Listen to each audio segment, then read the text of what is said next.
story doesn't exactly come as a surprise to Lee. He says he's been hit here before, but what is surprising is that this person didn't even cover his face. And Villarreal says he doesn't believe that the burglar spent very much time inside at all. And it's really amazing when you look at things like this house next door. Take a look at that piece of wood sticking out of the wall.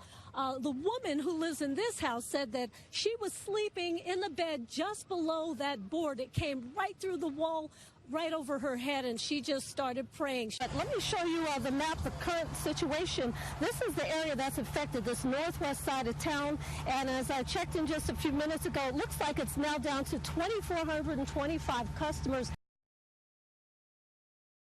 This pot was just pretty good size, moved it to the side. A brown flower pot out of place was a red flag for Abraham Villarreal, a sign of an unexpected redecorating job at his home done by an unwelcome visitor. I assume it was a small person because the trees were just like that. A burglar got in through an open window earlier this month while he was out. You just don't think it's going to happen to you. You see it on TV all the time. But it also happened when he least expected it.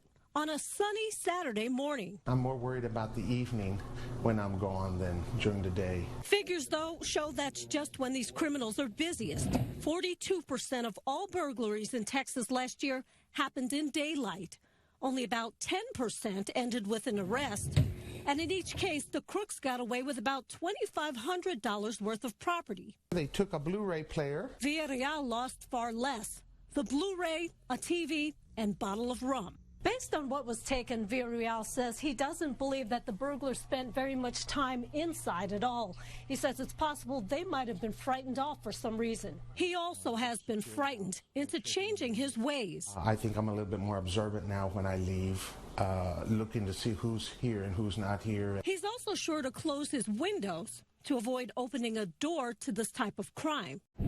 On a back-to-school Monday, traffic officer Zach Waters is heading out, hoping all the lessons learned will happen in the classroom. Hopefully there's not that many people out there speeding. Hopefully there's not that many people out there on their cell phone. But it isn't long before his hopes are dashed. Ma'am in the camera, go straight through the stop sign. He's in teaching mode on the far west side. The reason being pulled over just being on the cell phone in the school zone. Carla Hernandez admits that while shuttling her son to class, she listened to a voicemail from her daughter's school. I was trying to hear it. I put it up to my ear. Bad decision.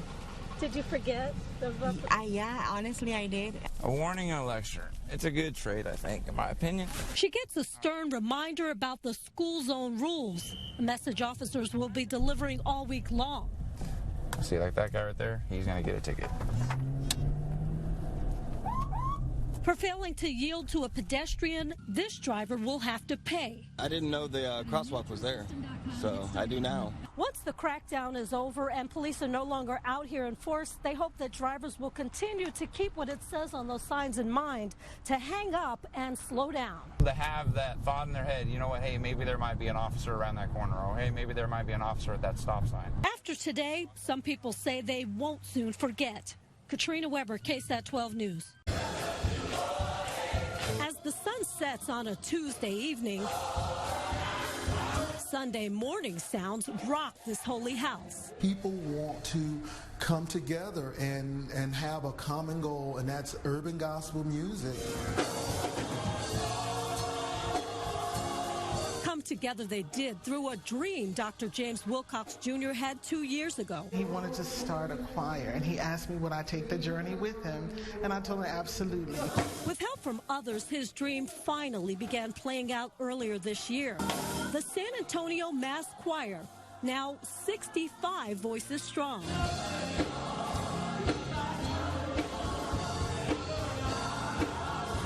We have people from 18 all the way to 80 years old. It's breaking barriers so that all denominations and all people of every background can come to this choir. I've always loved gospel music, but at the church that I go to, it's more of a Hispanic church. Ana Maria Juarez's daughter encouraged her to join.